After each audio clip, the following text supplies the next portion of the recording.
Hello guys, कैसे हैं आप लोग। उम्मीद करता हूँ अच्छे होंगे और अपनी तैयारी बहुत ही अच्छी तरीके से कर रहे होंगे। देखिए, आज की जो हमारी मैराथन क्लास है बहुत ही दमदार है, क्योंकि इस वीडियो में हम लोग 5 चैप्टर पढ़ेंगे। वंशानुक्रम, वातावरण, वृद्धि और विकास, सामाजिकरण, प्रगतिशील शिक्षा और बुद्धि। देखिए, मैंने लिखने पर जो है ज़्यादा ध्यान नहीं दिया, आपको बताने पर ज़्यादा ध्यान दिया है। वीडियो को अगर आप जो है साइड में रखे केवल सुनेंगे तब भी आपका काम चल जाएगा। स्क्रीन देखने की ज़रूरत नहीं पड़ेगी और ध्यान से सुनना है। आप अगर ध्यान से सुनेंगे तो जो है कोई भी एग्ज़ाम होगा। वैसे इसमें जो है सीटेट के हिसाब से ही मैंने बताया है, जो पूछा जाएगा वही मैंने आपको पढ़ाया है। अगर आपको वीडियो में कुछ भी अच्छा लगे लाइक कर दीजिएगा, शेयर कर दीजिएगा। चैनल पर पहली बार आए हैं तो चैनल सब्सक्राइब कर दीजिएगा। और अगली क्लास में क्या पढ़ाया जाएगा वो आपको आगे पता चल जाएगा। पहले जो है आज जो हमने पढ़ा है आपको वो आप पढ़िए। तो लाइक तो पहले कर दीजिएगा, बाकी मुझे पता है आपको चीज़ें समझ में आएंगी। तो शुरू करते हैं अपना वीडियो बिना समय गवाए। तो टॉपिक हमारा वृद्धि और विकास है। इसके अंतर्गत हम लोग क्या पढ़ेंगे वो जान लेते हैं। देखिए, टॉपिक बहुत ही महत्वपूर्ण है। सबसे पहले हम लोग अंतर जानेंगे और सिद्धांत जानेंगे और प्रभावित करने वाले कारक। तो इन टॉपिक्स पर बात होगी इस वीडियो में। जो हमारा टॉपिक है वृद्धि एवं विकास। सबसे पहले जानते हैं वृद्धि और विकास में अंतर क्या है। देखिए, जो वृद्धि होती है यह एक निश्चित अवधि तक होती है। जो वृद्धि होती है निश्चित अवधि तक होती है, लेकिन विकास जो होता है ये जीवन पर्यंत चलता है। जीवन पर्यंत चलता है, ठीक है। और देखिए, वृद्धि में केवल एक पक्ष शामिल होता है, वो भी शामिल होता है शारीरिक पक्ष। वृद्धि में केवल शामिल होता है शारीरिक पक्ष। जैसे हमारा आज वज़न जो है 11 किलो था, कल 12 किलो हो जाएगा। लंबाई 2 फीट थी, 1 फीट हो जाएगी। हम जो है पहले दुबले थे, अब पतले हो जाएंगे, या पतले थे दुबले हो जाएंगे। तो वृद्धि में केवल जो है शारीरिक पक्ष शामिल होता है, लेकिन विकास में सभी पक्ष शामिल होते हैं। जैसे आपका संज्ञानात्मक पक्ष, भावात्मक पक्ष, नैतिक पक्ष, संवेगात्मक पक्ष, ठीक है। तो याद रखिएगा। देखिए, वृद्धि जो है लंबाई में वृद्धि होती है, चौड़ाई में वृद्धि होती है और भार में वृद्धि होती है, ठीक है। लेकिन विकास जो होता है ये परिपक्वता लाता है, ठीक है। क्या लाता है ये? परिपक्वता। विकास जो है व्यक्ति को परिपक्व बनाता है, ठीक है। देखिए, जो ग्रोथ होती है यह जो है संख्यात्मक होती है। कैसी होती है ये? ये संख्यात्मक होती है, जबकि विकास आपका संख्यात्मक और गुणात्मक दोनों होता है, ठीक है। याद रखिएगा, इन्हीं से प्रश्न पूछा जाता है। तो जब प्रश्न पूछा जाएगा तो आप लोग जो है एकदम भौचक्के रह जाएंगे कि प्रश्न कहाँ से आ गया। तो विकास जो होता है ये संख्यात्मक भी होता है और गुणात्मक भी होता है, लेकिन ग्रोथ जो होती है केवल संख्यात्मक होती है। देखिए, जो ग्रोथ होती है ये संकुचित अर्थ वाली होती है, ठीक है। संकुचित अर्थ वाली होती है, लेकिन जो विकास होता है ये व्यापक अर्थ वाला होता है, ठीक है। ग्रोथ को मापा जा सकता है, लेकिन डेवलपमेंट को यानी विकास को मापा नहीं जा सकता है, ठीक है। अभिवृद्धि में केवल बाह्य परिवर्तन शामिल होते हैं, लेकिन विकास में जो है बाह्य और आंतरिक परिवर्तन दोनों शामिल होते हैं, ठीक है। ये पॉइंट्स आपको याद कर लेने हैं, यही अंतर होता है, ठीक है। अब जानेंगे हम लोग अभिवृद्धि यानी वृद्धि और विकास के सिद्धांत। वृद्धि और विकास के सिद्धांत, थोड़ा सा आपको ध्यान देना पड़ेगा और आपको चीज़ें समझ में आ जाएंगी। वैसे मैराथन क्लास है तो थोड़ा तेज़ी से पढ़ाऊँगा, और ये आप सुन लें। एग्ज़ाम वाला दिन जो होगा उस दिन भी सुन लेंगे तब भी जो है आपका काम हो जाएगा। तो देखिए, वृद्धि और विकास का सिद्धांत, हमारा पहला सिद्धांत है निरंतरता का सिद्धांत। निरंतरता का सिद्धांत।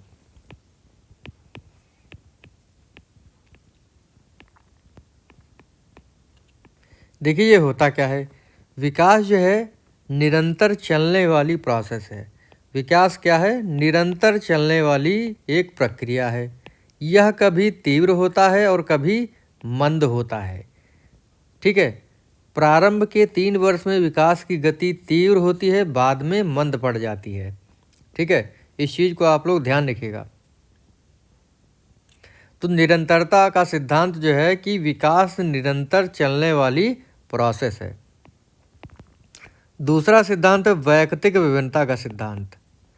वैयक्तिक विभिन्नता, ये सिद्धांत क्या कहता है कि वृद्धि हो या विकास हो, सभी व्यक्तियों में अलग अलग होता है।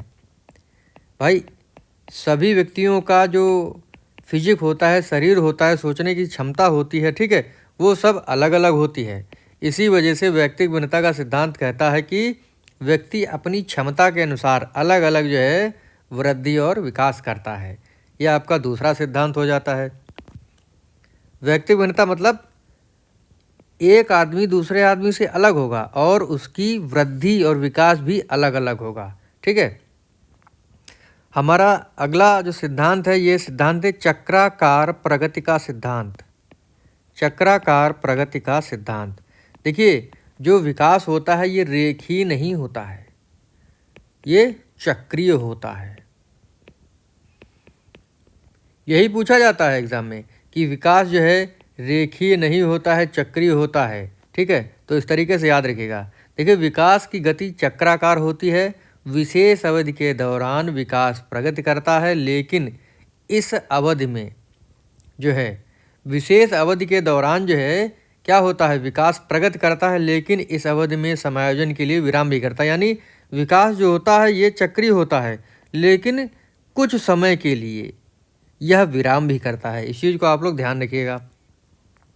अगला जो हमारा चौथा जो सिद्धांत है, विकास की दिशा का सिद्धांत। विकास की दिशा का सिद्धांत। दिशा का सिद्धांत।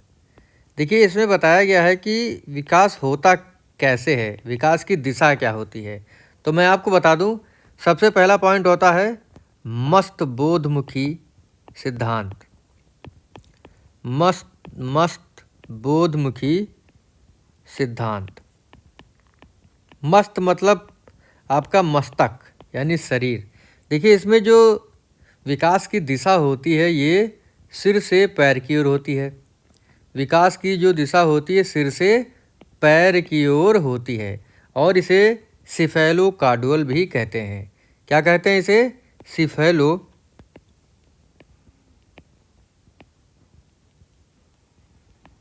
ठीक है, सिफेलोकार्डुअल। जैसे एग्जाम में पूछा जाएगा कि सिफेलोकार्डुअल क्या होता है, तो आपको बताना है कि सिफेलोकार्डुअल में जो विकास की दिशा होती है ये सिर से पैर की ओर होती है। ठीक है, और इसी में दूसरा पॉइंट आता है आपका। देखिए, हमारा दूसरा पॉइंट जो इसमें आता है उसे कहते हैं प्रॉक्सिमोडिस्टल। प्रॉक्सिमोडिस्टल। इसमें जो विकास की दिशा होती है ये केंद्र से बाहर की ओर होती है। केंद्र से बाहर की ओर।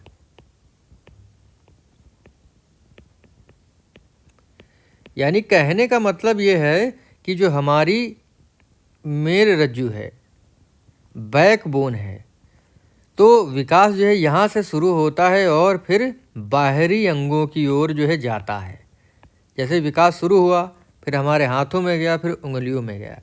तो यही कहता है प्रॉक्सिमोडिस्टल कि जो हमारा केंद्र है, जो हमारी मेरुरज्जु है, बैकबोन है, यानी केंद्र से विकास जो है स्टार्ट होता है और बाहरी अंगों की ओर ये जाता है। ठीक है, तो आप समझ गए होंगे सिफेलोकार्डुअल क्या होता है। सिफेलोकार्डुअल में विकास की दिशा सिर से पैर की ओर, और प्रॉक्सिमोडिस्टल में विकास की दिशा केंद्र से बाहर की ओर होती है। एक आपका सिद्धांत आता है, ये हमारा चौथा। पांचवा जो सिद्धांत आएगा वो आएगा एकीकरण का सिद्धांत। एकीकरण का सिद्धांत। एकीकरण का सिद्धांत होता क्या है? देखिए, एकीकरण का सिद्धांत है कि इस सिद्धांत के अनुसार बालक पहले संपूर्ण अंग को, फिर अंग के भागों को चलाना सीखता है। उसके बाद वह उन भागों में एकीकरण करना सीख लेता है। जैसे मान लीजिए ये किसी बच्चे का हाथ है, ठीक है, ये उसकी उंगलियां हैं। तो इसमें लिखा गया है कि इस सिद्धांत के अनुसार बालक पहले संपूर्ण अंग को यानी इस पूरे हाथ को जो है चलाना सीखेगा, फिर उसके भागों को चलाना सीखेगा, अर्थात इन उंगलियों को भी चलाना सीखेगा। फिर वह उन भागों में एकीकरण भी करना सीख जाएगा, यानी इसके माध्यम से वह काम करना शुरू कर देगा। ठीक है, इस चीज़ को आप लोग ध्यान रखिएगा। यही है आपका एकीकरण का सिद्धांत। परस्पर संबंध का सिद्धांत, अगला आपका सिद्धांत है परस्पर संबंध का सिद्धांत। परस्पर संबंध का सिद्धांत क्या कहता है? देखिए, इस सिद्धांत के अनुसार जो बच्चों में या व्यक्तियों में जो पहलू होते हैं, जैसे शारीरिक, मानसिक, संवेगात्मक आदि जो पहलू होते हैं, ये परस्पर आपस में जुड़े हुए होते हैं। ठीक है, अगला हमारा सिद्धांत आता है समान प्रतिमान का सिद्धांत। समान प्रतिमान का सिद्धांत।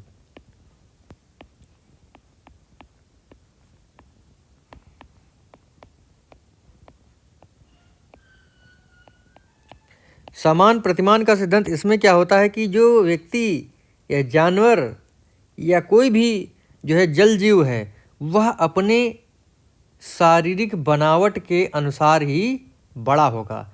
जैसे हाथी का बच्चा जो है, तो हाथी देखिए जितना बड़ा होता है उसी प्रतिमान, प्रतिमान मतलब आकार, समान प्रतिमान का सिद्धांत, जैसे हाथी का जो आकार होता है बहुत बड़ा होता है, तो उसी हिसाब से जो उसका छोटा सा बच्चा होगा उसी हिसाब से बढ़ेगा। उसी हिसाब से एक मनुष्य का बच्चा जो है 5 फुट का है तो 5 फुट का, 6 फुट का, 7 फुट का होगा।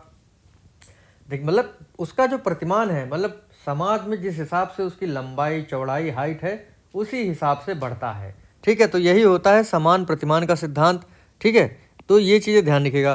देखिए, सामान्य व विशिष्ट प्रक्रियाओं का सिद्धांत, एक और सिद्धांत है सामान्य या विशिष्ट प्रक्रियाओं का सिद्धांत। देखिए, विकास जो होता है सामान्य प्रक्रियाओं की ओर होता है। पहले जो है जो विकास होता है ये सामान्य प्रतिक्रियाओं की ओर होता है। जैसे नवजात शिशु अपने शरीर के किसी एक अंग का संचालन करने से पूर्व अपने शरीर का संचालन करता है और किसी विशेष वस्तु की ओर इशारा करने के लिए अपने हाथ को चलाता है। यानी इसमें जो विकास होता है पहले सामान्य से विशिष्ट की ओर होता है, ये भी आप लोग ध्यान रखिए। वंशानुक्रम और वातावरण की अंतःक्रिया का संबंध, ये सिद्धांत है एक। बालक का विकास न केवल वंशानुक्रम के कारण होता है, न केवल वातावरण के कारण होता है, अतः दोनों के अंतःक्रिया के कारण होता है। इस चीज़ को आप लोग ध्यान रखिएगा। ठीक है, तो ये हुआ हमारा विकास का जो है विकास और वृद्धि में अंतर है, क्या होता है, सिद्धांत होते हैं। सबसे ज़्यादा सिद्धांत देखिए पूछा कौन जाता है, जैसे चक्राकार प्रगति का सिद्धांत, विकास की दिशा का सिद्धांत, निरंतरता का सिद्धांत। ठीक है, और जो हमारा विकास होता है सामान्य से विशिष्ट की ओर होता है, बहुत पूछा जाता है। देखिए, विकास को प्रभावित करने वाले कारक कौन है? शारीरिक कारण, बुद्धि, वंशानुगत कारक, संवेगात्मक कारक, सामाजिक प्रकृति, जीवन की घटनाएं, भौतिक वातावरण और सामाजिक आर्थिक स्थिति, ये जो है प्रभावित करते हैं। तो ये छोटा सा टॉपिक था, आपको समझ में आया होगा। 1 से 2 प्रश्न इससे आ जाते हैं। अब हम लोग पढ़ेंगे कौन सा टॉपिक? वंशानुक्रम और वातावरण। तो हमारा दूसरा जो टॉपिक है वो है वंशानुक्रम और वातावरण। देखिए, इसमें जो भी महत्वपूर्ण आपके टॉपिक्स हैं, सब टॉपिक्स हैं, उनको पढ़ेंगे। देखिए, वंशानुक्रम होता क्या है? एक पीढ़ी से दूसरी पीढ़ी में, एक पीढ़ी से दूसरी पीढ़ी में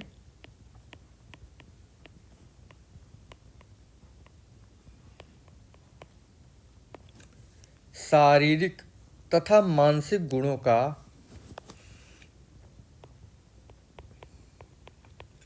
शारीरिक तथा मानसिक गुणों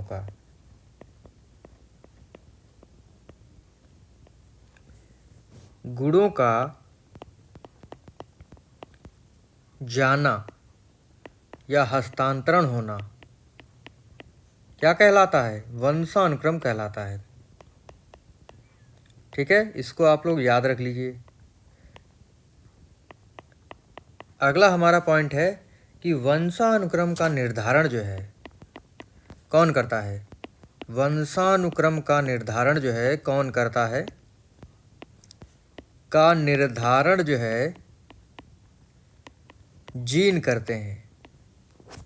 गुणसूत्रों में उपस्थित जीन जो है ये वंशानुक्रम का निर्धारण करते हैं। इसको भी आप लोग याद रख लीजिए। वंशानुक्रम की प्रक्रिया में सबसे पहले क्या आता है, सबसे पहले आएगा अंडाणु, ठीक है, फिर आएगा शुक्राणु, फिर आपका युग्मनज, फिर आता है ब्लास्टोसिस्ट।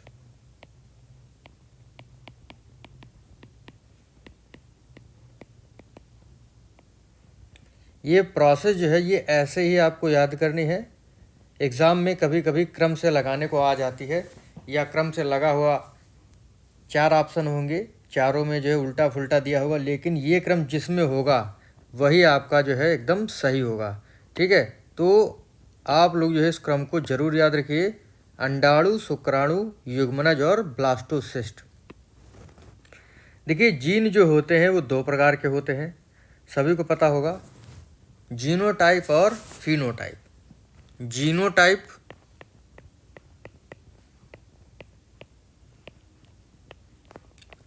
जीनोटाइप ऐसे गुण आते हैं जो हमें प्रत्यक्ष रूप से नहीं दिखाई देते हैं। ऐसे गुण जो हमें प्रत्यक्ष रूप से नहीं दिखाई देते हैं जीनोटाइप कहलाते हैं, ठीक है। दूसरा टाइप बताया फिनोटाइप। फिनोटाइप फिनोटाइप क्या होता है, देखिए ऐसे आनुवांशिक गुण जो प्रत्यक्ष रूप से हमें दिखाई देते हैं, जैसे आँखों का रंग, बालों का रंग, हाइट, ठीक है। जीनोटाइप में क्या होता है, जो प्रत्यक्ष रूप से ना दिखाई दें। समझ गए आप लोग। तो इन सारी चीज़ों को ध्यान रखिएगा। एग्ज़ाम में जैसे पूछा जाता है कि फिनोटाइप क्या होता है, तो ऐसे गुण जो प्रत्यक्ष रूप से दिखाई देते हैं, जैसे आँखों का रंग है, बालों का रंग है, ठीक है। आपको पता होगा XX गुणसूत्र जो होता है ये किसको जो है दर्शाता है, ये दर्शाता है बेबी गर्ल को, ठीक है। यानी जिसके अंदर XX गुणसूत्र होगा वो लड़की होगी, और XY गुणसूत्र वाला क्या होगा, बॉय होगा, ठीक है। इन पॉइंट्स को याद रखिए। सबसे ज़्यादा एग्जाम में पूछा जाता है कि वंशानुक्रम का निर्धारण कौन करता है, तो जीन जो है ये वंशानुक्रम का निर्धारण करता है। और ये जो क्रम है ये आपको याद होना चाहिए, अंडाणु, शुक्राणु, युग्मनज और ब्लास्टोसिस्ट, ठीक है। उम्मीद है आपको याद हो गया होगा। अगला हमारा जो है टॉपिक होगा वंशानुक्रम के सब टॉपिक, मतलब वंशानुक्रम के नियम। वंशानुक्रम के नियम,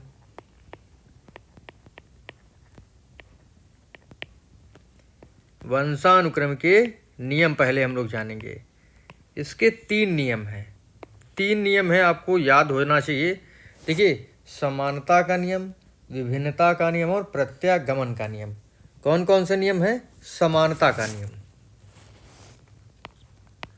पहला नियम है समानता का नियम।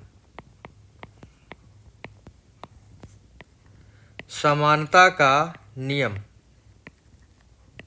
दूसरा है विभिन्नता का नियम।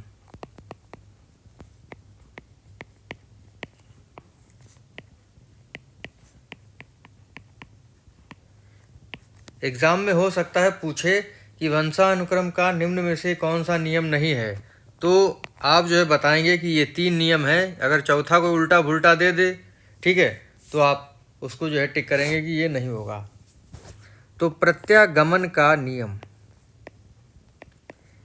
अब देखिए इनके बारे में हमें जानना है और डिटेल से जानना है, क्योंकि एग्ज़ाम में जब आता है तो आप लोग सोचते ये कहाँ से आ गया। देखिए समानता का नियम क्या होता है, इसके अनुसार जैसे माता पिता होंगे वैसे उनके सेम उनके बच्चे होंगे, ठीक है, ये होता है। दूसरा होता है विभिन्नता का नियम। इस नियम के अनुसार बालक अपने माता पिता के बिल्कुल समान ना होकर के कुछ भिन्न होते हैं, ठीक है। कैसे होते हैं? कुछ भिन्न होते हैं। तो ये भी आप लोग याद रखिए। लेकिन प्रत्यागमन का नियम क्या कहता है? एग्ज़ाम में पूछा जा सकता है कि बताइए ऐसा कौन सा नियम है जो कहता है कि अपने माता पिता के विपरीत गुण बच्चों में पाए जाते हैं, मतलब बिल्कुल उल्टा। माता पिता के विपरीत गुण जो है, एकदम विपरीत गुण बच्चों में होते हैं, बच्चों में। ठीक है, ये होता है प्रत्यागमन का नियम।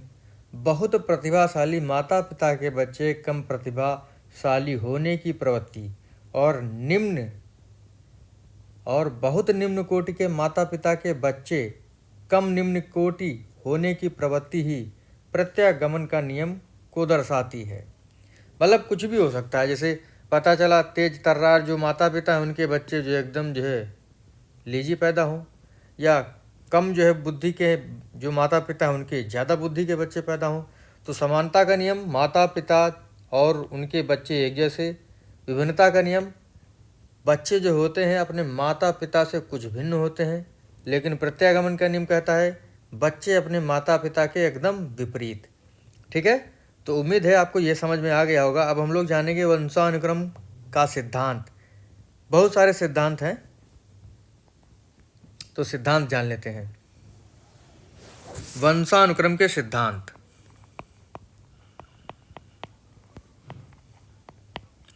वंशानुक्रम के सिद्धांत।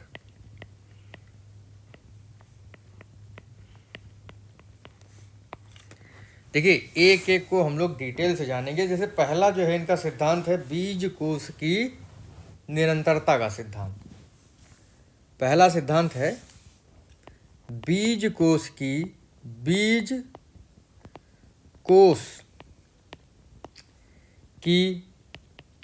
निरंतरता का सिद्धांत।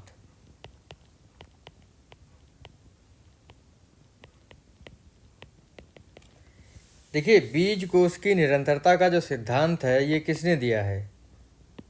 ये दिए हैं बीजमैन। कौन दिए हैं भैया? बीजमैन दिए हैं।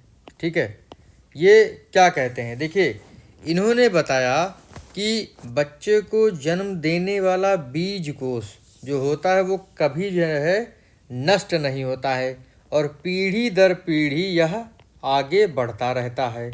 ठीक है, पीढ़ी दर पीढ़ी जो है ये आगे बढ़ता रहता है। तो इसको याद रख लीजिए, बीज कोश की निरंतरता का सिद्धांत बीजमैन ने दिया था और ये कहते हैं कि जो बीज कोश होता है कभी नष्ट नहीं होता है, पीढ़ी दर पीढ़ी जो है ये आगे बढ़ता रहता है। दूसरा इन्होंने बताया, मतलब दूसरा इन्होंने भी बताया, एक सिद्धांत बीजमैन ने और बताया, उपार्जित गुणों का असंचरण का नियम। उपार्जित गुणों का असंचरण का नियम, असंचरण का सिद्धांत।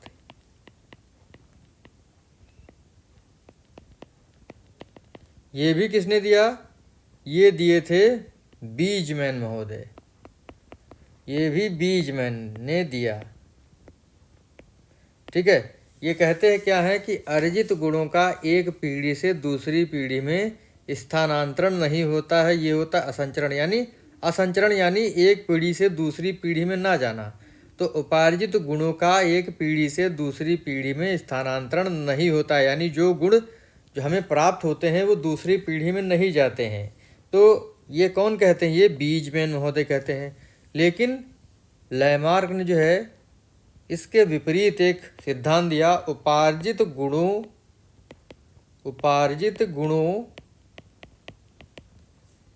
का संचरण का सिद्धांत। देखिए, एक बात मैं आपको बता दूं, जैसे कोई एक सिद्धांत कोई आदमी दे, जैसे कोई एक रूल देगा तो दूसरा जो उसकी काट लेकर के बैठेगा तलवार लेके कि इसने ऐसा कहा है तो मैं इसका जो विरोध जरूर करूंगा। तो लैमार्क जो है तलवार लेके बैठे और इन्होंने जो है असंचरण की जगह संचरण जोड़ दिया। कहने लगे कि अर्जित गुणों का पीढ़ी दर पीढ़ी संचरण होता है। ठीक है, पीढ़ी दर पीढ़ी अर्जित जो उपार्जित गुण होते हैं उनका जो है संचरण होता है। ये सिद्धांत जो है किसने दिया था? लैमार्क ने दिया था।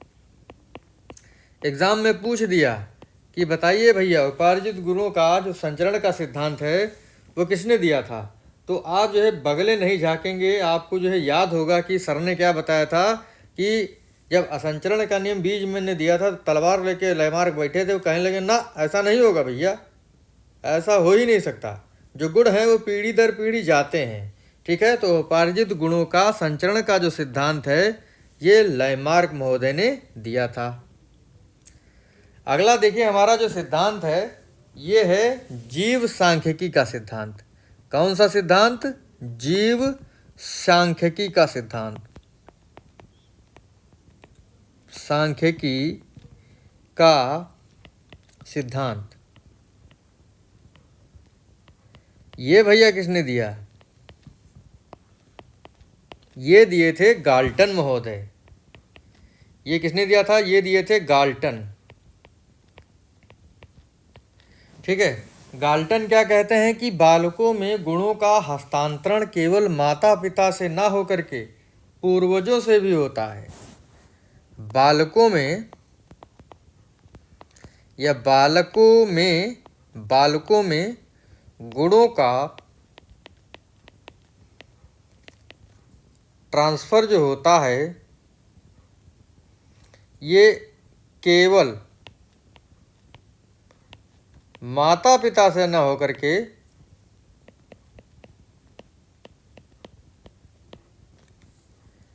माता पिता से ही ना होकर के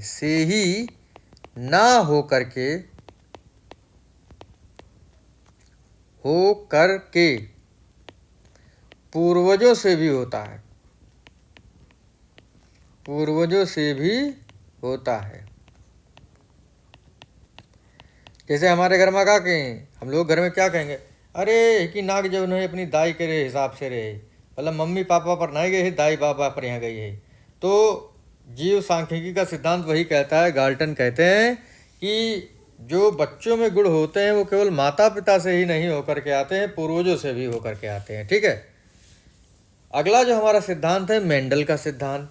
ये कहते हैं एक माता पिता से उत्पन्न संतानों में, देखिए मेंडल का जो सिद्धांत है ये कहते हैं मेंडल का सिद्धांत जो है, मेंडल का सिद्धांत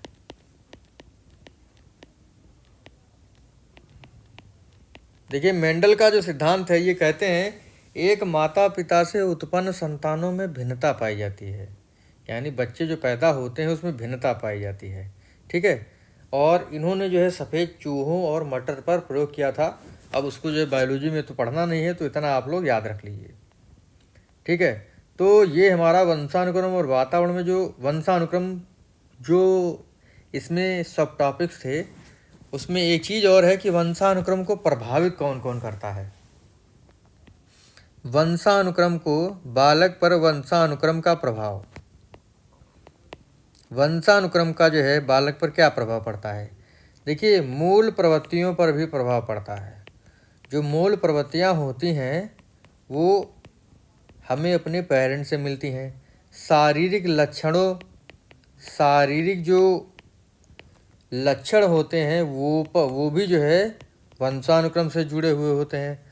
सामाजिक स्थिति जो है ये भी वंशानुक्रम जो है प्रभावित करता है। जैसे हमारे माता पिता होंगे वैसे तो हम होंगे, जैसे सामाजिक स्थिति समाज में जैसी स्थिति बनी होगी वैसी तो होगी। चरित्र पर प्रभाव, माता पिता का जैसा चरित्र होता है बच्चे भी वैसा चरित्र निर्माण करते हैं। वृद्धि पर भी जो है वंशानुक्रम का प्रभाव पड़ता है। ठीक है, तो ये जो महत्वपूर्ण चीज़ें थी मैंने आपको बता दी हैं, उम्मीद है समझ में आ रहा होगा। ये नहीं होगा कि आप लोगों को कहीं जाना पड़े। ठीक है, तो अब हम लोग जानेंगे वातावरण के विषय में। ठीक है, देखिए वातावरण का अर्थ क्या है। वातावरण के लिए पर्यावरण शब्द का भी प्रयोग किया जाता है। किस शब्द का प्रयोग किया जाता है? पर्यावरण शब्द का भी प्रयोग किया जाता है। पर्यावरण जो है परि प्लस आवरण से भी मिलकर के बना हुआ है। ठीक है, और परि का अर्थ होता है चारों ओर, और आवरण का अर्थ होता है घिरा हुआ या ढकने वाला। ठीक है, तो जो भी हमें चारों ओर से ढके हुए है। वह क्या है? वह है पर्यावरण या वातावरण। व्यक्ति के चारों ओर जो कुछ भी है वह उसका क्या है? वातावरण है। वातावरण है। ठीक है। प्रकृति बनाम पोषण, बहुत ही महत्वपूर्ण ये पॉइंट है। प्रकृति बनाम पोषण। प्रकृति बनाम पोषण यानी प्रकृति क्या होती है इंग्लिश में? नेचर। और पोषण क्या होता है? नर्चर। ये सीटेट के एग्जाम में काफ़ी बार पूछा गया है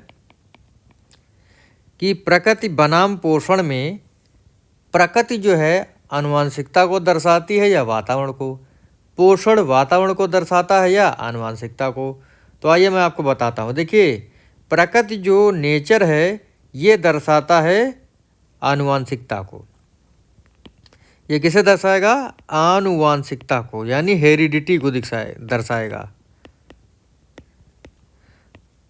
जो प्रकृति है इसमें कोई चेंज नहीं हो सकता है। ठीक है। और जो पोषण होता है ये होता है वातावरण। वातावरण ये जो है परिवर्तनीय है, यानी ये चेंजेबल है, इसमें जो है परिवर्तन नहीं होगा। एग्जाम में यही पूछा जाता है प्रकृति बनाम पोषण में कौन सा परिवर्तनशील है? तो जो प्रकृति है ये आनुवांशिकता है और ये चेंज नहीं होगी। पोषण जो कि वातावरण है और ये परिवर्तनशील होता है। ठीक है। देखिए, वुडवर्थ कहते हैं कि विकास आनुवांशिकता और वातावरण का गुणनफल है। कौन कहते हैं ये? वुडवर्थ कहते हैं कि विकास जो है, विकास डेवलपमेंट जो है ये वातावरण और किसका? आनुवांशिकता का क्या होता है? गुणनफल होता है। ठीक है। विकास मतलब डेवलपमेंट इक्वल्स टू वातावरण मतलब एनवायरनमेंट और आनुवांशिकता मतलब हेरिडिटी। तो H/E। ये फार्मूला एग्जाम में पूछ लिया तो आप क्या करेंगे? पूछ लिया ये फार्मूला क्या दर्शाता है, तो आपको बताना पड़ेगा कि D जो है विकास है, H जो है क्या है? हेरिडिटी है, और E जो है ये एनवायरनमेंट है। तो इसको आप लोग याद रखिएगा। ठीक है। ये महत्वपूर्ण चीज़ें हैं। वैसे अब हम लोग जो है कुछ चीज़ें और जान लेते हैं। ज़्यादा चीज़ें जानने की ज़रूरत नहीं है क्योंकि वातावरण जो है इतना महत्वपूर्ण नहीं है जितना जो है वंशानुक्रम था। तो उसमें हम लोगों ने बहुत सारी चीज़ें जान ली, प्रभाव केवल जान लेते हैं, वातावरण का प्रभाव। ठीक है। बाकी कुछ नहीं जानना है। वातावरण का प्रभाव। देखिए, डिफिनीशंस मैं इसलिए नहीं बता रहा हूँ क्योंकि सीटेट के एग्ज़ाम में डिफिनीशंस नहीं आती हैं, लेकिन फिर भी आपको शंका है तो आप जो है वीडियोस पढ़े हुए हैं देख सकते हैं कि हो सकता है आ जाए। अभी तक तो परिभाषाएं नहीं आई हैं, वो तो यूपी टेट में या किसी राज्य के टेट में जो होता है वो आता है, सीटेट में नहीं आता है। तो वातावरण का प्रभाव, देखिए, शारीरिक अंतर पर प्रभाव होता है, मानसिक विकास पर प्रभाव होता है, प्रजाति की श्रेष्ठता पर प्रभाव होता है। ठीक है। इसको याद करने की ज़्यादा जरूरत नहीं है। बुद्धि पर प्रभाव होता है, व्यक्तित्व पर प्रभाव होता है, अनाथ बच्चों पर भी प्रभाव होता है। ठीक है। देखिए, जुड़वा बच्चों पर भी प्रभाव होता है। जुड़वा बच्चे, देखिए, ट्विंस जो होते हैं ये दो प्रकार के होते हैं। ये आइडेंटिकल ट्विंस जो होते हैं, आइए इस पर बात कर लेते हैं। एग्जाम में पूछ लिया तो क्या करेंगे? ये इस प्रकार की चीज़ आ सकती है। आइडेंटिकल ट्विंस क्या होते हैं? देखिए, आइडेंटिकल जो ट्विंस होते हैं ये सब कुछ लगभग समान, इसमें सब कुछ समान होता है, सेम सेक्स होगा, यानी दोनों, अगर लड़का है तो लड़के होंगे, दोनों लड़की हैं तो लड़की होंगे। ठीक है। उसके अलावा फ्रेटर्नल ट्विंस, ये कैसे होते हैं? देखिए, ये कैसे होते हैं? ये डिफरेंट सेक्स के होते हैं, यानी 2 जुड़वा बच्चे होंगे, एक लड़का होगा और उसी के साथ एक लड़की होगी। तो ये चीज़ें याद रखिए। बाकी पर्यावरण यानी वातावरण और वंशानुक्रम में बस इतना ही महत्वपूर्ण है सीटेट के एग्ज़ाम के लिए। और वातावरण और वंशानुक्रम का जो संबंध होता है वो कैसा होता है? वो होता है आपका पूरक। वंशानुक्रम और वातावरण में कौन सा संबंध होता है? पूरक संबंध होता है। ठीक है, तो उम्मीद है 2 चैप्टर हमारे ख़त्म हो गए हैं। अगर आप ये पढ़ लेंगे तो चीज़ें छूटेंगी नहीं भाई आपकी।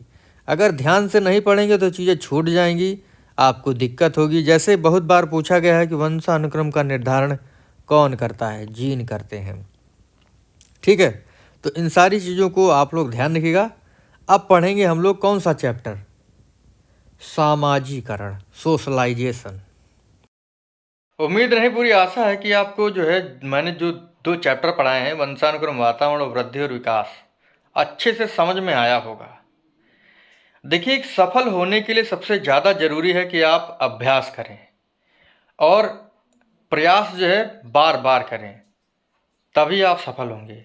और मेरा मानना है कि आप जो है जो भी परीक्षा देने जाएं तो उसकी तैयारी जो है जी जान लगा करके करें और ऐसा माने कि यही परीक्षा मेरे जीवन की अंतिम परीक्षा है, तो आप ज़रूर सफल होंगे, ये गारंटी देता हूँ मैं। क्योंकि अगर आप सोचेंगे कि ये मेरी जीवन की अंतिम परीक्षा है तो आप जी जान लगा करके पढ़ेंगे।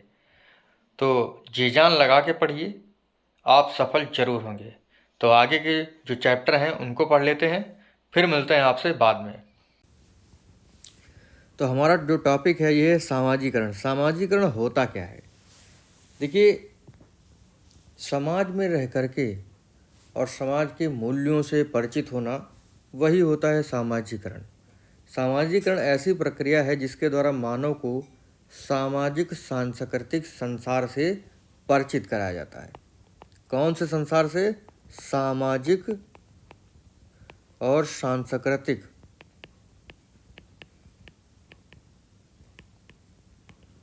संसार से व्यक्ति को जो है परिचित कराना जो है क्या होता है? सामाजिकरण होता है। देखिए, बहुत ही फेमस जो है डेफिनेशन है, व्यक्ति एक सामाजिक प्राणी है। व्यक्ति एक सामाजिक प्राणी है।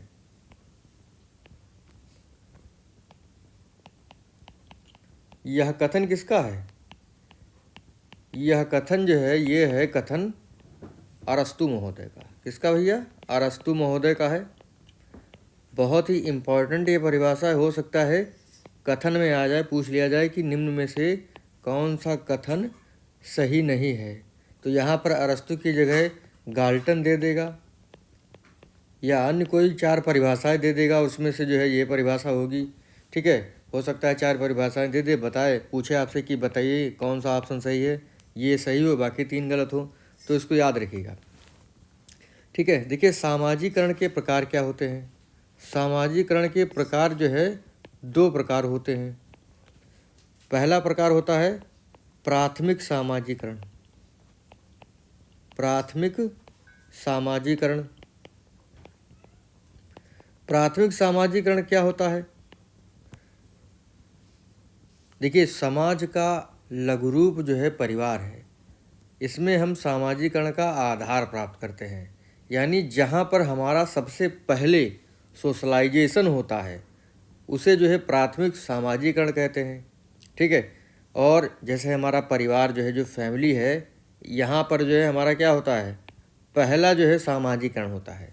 और यहाँ पर बच्चे जो होते हैं वह सीखते हैं कि हमारे पापा क्या कर रहे हैं, मम्मी क्या कर रही हैं, चाचा क्या कर रही हैं। ठीक है, दूसरा जो सामाजिकरण का प्रकार होता है ये होता है गौड़ प्रकार। गौड़ प्रकार, ठीक है, गौड़ सामाजिकरण। देखिए, गौड़ सामाजिकरण जो होता है, अगर देखा जाए तो परिवार से बाहर निकल करके जो व्यक्ति हमें मिलते हैं वे गौड़ सामाजिकरण की प्रक्रिया में आते हैं। जैसे हमारे पड़ोसी हो गए, शिक्षक हो गए, साथी हो गए, ठीक है, हमारे दोस्त हो गए। तो प्राथमिक सामाजिकरण में परिवार आएगा और गौड़ सामाजिकरण में क्या आता है? पड़ोसी, शिक्षक और साथी। और गौड़ सामाजिकरण में जो है बच्चा समूह में सीखना शुरू कर देता है, समूह में सीखना शुरू कर देता है। ठीक है, देखिए सामाजिकरण के साधन, सीटेट के एग्ज़ाम में ये काफ़ी ज़्यादा पूछा जाता है कि सामाजिकरण के साधन के बारे में बताइए। सामाजिकरण के साधन जो होते हैं ये होते हैं दो साधन होते हैं और इन्हीं से जो है एग्ज़ाम में प्रश्न बार बार पूछा जाता है। देखिए सीटेट का एग्ज़ाम ऐसा एग्ज़ाम है कि जो प्रश्न है वो आसपास घूमते रहते हैं, चाहे वो जीन पियाजे हो, वाइगोस्की, कोहलबर्ग हो, वंशानुक्रम, वातावरण हो या कोई भी चैप्टर हो। अगर आप जो है जो पहले प्रीवियस ईयर के क्वेश्चंस हैं उनको अगर आप अच्छे से हल करेंगे और समझ के हल करेंगे तो आपको लगेगा कि बाल विकास जो है वो तो कुछ ही चैप्टर से ही पूछा जा रहा है। ठीक है, तो वही ये भी चैप्टर है। इसमें सबसे ज़्यादा पूछा जाता है कि सामाजिकरण का निष्क्रिय साधन कौन सा है, सक्रिय साधन कौन सा है। तो वही अब बात करेंगे सामाजिकरण के साधन। देखिए दो साधन हैं, पहला साधन है सक्रिय साधन, ठीक है, सक्रिय साधन, और दूसरा साधन बताया है इन्होंने निष्क्रिय साधन।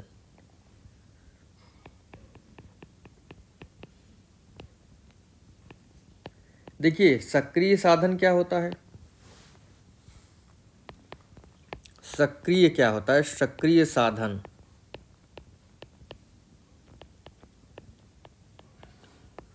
देखिए जिन चीज़ों से या जिन लोगों से हम प्रत्यक्ष रूप से जुड़ते हैं, यानी प्रत्यक्ष रूप से जुड़ते हैं, प्रत्यक्ष रूप से मिलते जुलते हैं, वह होता है सक्रिय साधन।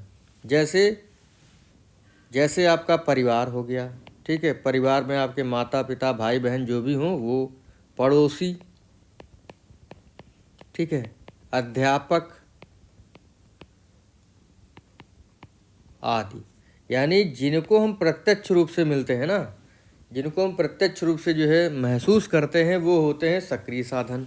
लेकिन निष्क्रिय साधन कौन होते हैं, जिनसे बच्चा प्रत्यक्ष रूप से नहीं जुड़ता है। ठीक है, तो सामाजिकरण के निष्क्रिय साधन कौन कौन से होते हैं, जैसे पुस्तकालय, पुस्तकालय हो गया आपका, मीडिया हो गया, ठीक है, होटल हो गया, हॉस्पिटल हो गया, ठीक है, आदि। तो जिनसे हम जो है प्रत्यक्ष रूप से नहीं मिलते हैं, ठीक है, तो वो होते हैं निष्क्रिय साधन। जैसे एग्जाम में पूछ लिया जाएगा, बताइए निम्न में से निष्क्रिय साधन सामाजिकरण का कौन सा है, पुस्तकालय है। सक्रिय साधन कौन सा है, अध्यापक, पड़ोसी, परिवार। तो आप जो है समझ गए होंगे मेरी बात को। अब हम जानेंगे सामाजिकरण को प्रभावित करने वाले कारक। सामाजिकरण को जो प्रभावित करने वाले कारक हैं वो आपके कुछ हैं। जैसे सामाजिकरण को धर्म प्रभावित करता है, ठीक है, धर्म। राष्ट्रीयता, बिल्कुल राष्ट्रीयता भी प्रभावित करती है। संस्कृति, बिल्कुल संस्कृति भी प्रभावित करेगी। भाषा, बिल्कुल भाषा भी प्रभावित करेगी। और वातावरण, देखिए इसको कैसे समझ सकते हैं। देखिए धर्म की बात करें तो जैसा धर्म होगा वैसे ही बच्चे जो है बाहर निकल के आएंगे, ठीक है।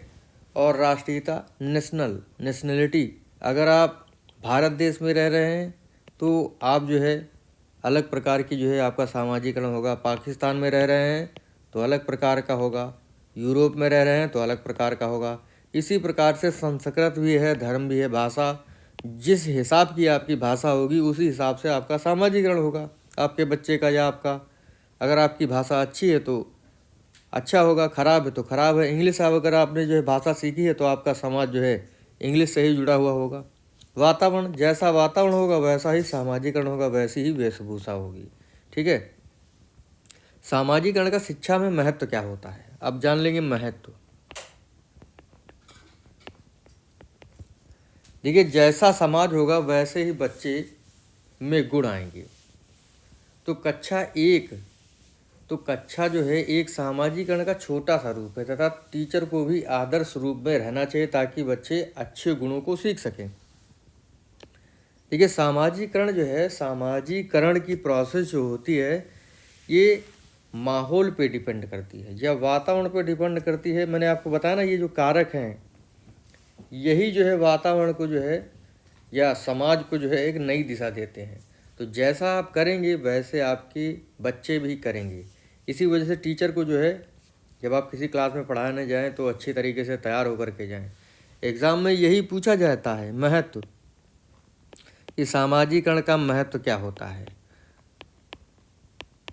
ठीक है, ये ऐसे नहीं सीटेट में पूछा जाता है कि सक्रिय साधन, मतलब ये तो पूछा जाता है लेकिन बहुत सारे ऐसे प्रश्न होते हैं तो आपको लगेगा कि इस सिद्धांत से तो पूछा नहीं गया, लेकिन उस सिद्धांत से पूछा जाता है। कैसे पूछा जाता है? आपकी समझ के आधार पर पूछा जाता है। तो ये महत्व था। अब जानेंगे हम लोग सिद्धांत।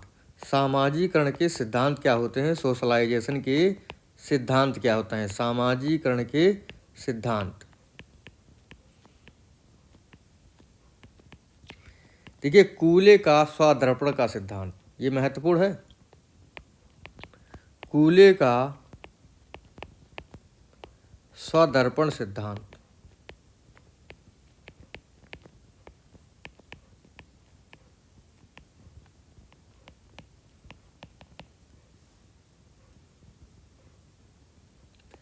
देखिए, कूले का स्वदर्पण सिद्धांत क्या कहता है। एग्जाम में पूछा जा सकता है कि स्वदर्पण का सिद्धांत किसने दिया, तो कूले महोदय ने दिया। ये क्या कहते हैं कि जैसे हम दर्पण में अपने आप को देखते हैं, जैसे हम दर्पण में अपने आप को देखते हैं, उसी प्रकार समाज रूपी दर्पण में जैसा हम लोगों के साथ करेंगे व्यवहार, वैसा ही हमारे साथ व्यवहार होगा। ठीक है, तो इस चीज़ को आप लोग जो है ध्यान रखिएगा। कूले क्या कहते हैं कि जैसा जो है हम व्यवहार समाज में करेंगे वैसा व्यवहार हमारे साथ होगा। दूसरा सिद्धांत यहाँ पर आता है मीड का सिद्धांत। मीड का सिद्धांत, मीड का सिद्धांत जो है ये बहुत ही इम्पोर्टेंट सिद्धांत है। मीड का सिद्धांत होता क्या है? मैं और मुझे का सिद्धांत इसे कहा जाता है। काहे का सिद्धांत कहते हैं? मैं और मुझे का सिद्धांत। मैं और मुझे का सिद्धांत भी इसे कहते हैं। जब हमारे अंदर मैं या मुझे की भावना आ जाती है तो आपका सामाजिकरण विकास शुरू हो जाता है। जैसे मैं यह काम कर लूँगा, ये कहते हैं मीड। मीड कहते हैं कि अगर आपके अंदर मैं या मुझे की भावना आ जाएगी तो मान लीजिएगा कि आपके अंदर जो है सामाजिकरण की भावना शुरू हो गई है। ठीक है, तो ये होता है मीड का सिद्धांत। अगला सिद्धांत है दुर्खिम का सामूहिक प्रतिनिधित्व का सिद्धांत। दुर्खिम का सामूहिक प्रतिनिधित्व का सिद्धांत।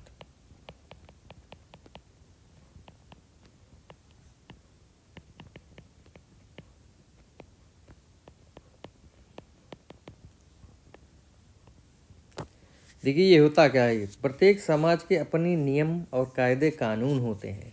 उस समाज में रहने वाला लोग जो है सामूहिक रूप से उन नियमों का और कायदे कानूनों का पालन करता है। यहाँ पर जो सिद्धांत है मतलब यही बता रहा है कि जिस हिसाब से जो है किसी समाज के नियम या कानून होंगे, ठीक है, तो वो नियम जो है सामूहिक रूप से माने जाएंगे। ठीक है, किसी भी समाज या धर्म का एक नियम होता है। ठीक है, और उन्हीं नियमों और कानूनों के माध्यम से ही क्या चलता है, समाज चलता है। तो एग्ज़ाम में पूछा जा सकता है लेकिन अभी तक इनको पूछा नहीं गया है। हो सकता है पूछ ले सामाजिकरण सिद्धांत के बारे में कि कूले का स्वदर्पण का सिद्धांत क्या कहता है, तो हो सकता है छोटी सी लाइन पूछ ले। मीड का सिद्धांत क्या होता है, दुर्खिम का सामूहिक प्रतिनिधित्व का सिद्धांत क्या होता है। ठीक है, तो इन सारे पॉइंट्स को आप लोग याद रखिए। तो ये जो हमारा छोटा सा टॉपिक था सामाजिकरण, यहाँ पर समाप्त हुआ। अब हम लोग जानेंगे किसके बारे में, अब हम लोग जानेंगे प्रगतिशील शिक्षा के बारे में। देखिए हमारा टॉपिक है यहाँ पर प्रगतिशील शिक्षा और बाल केंद्रित शिक्षा। तो सबसे पहले हम लोग जानेंगे प्रगतिशील शिक्षा के बारे में, जो भी महत्वपूर्ण पॉइंट्स हैं उनके बारे में।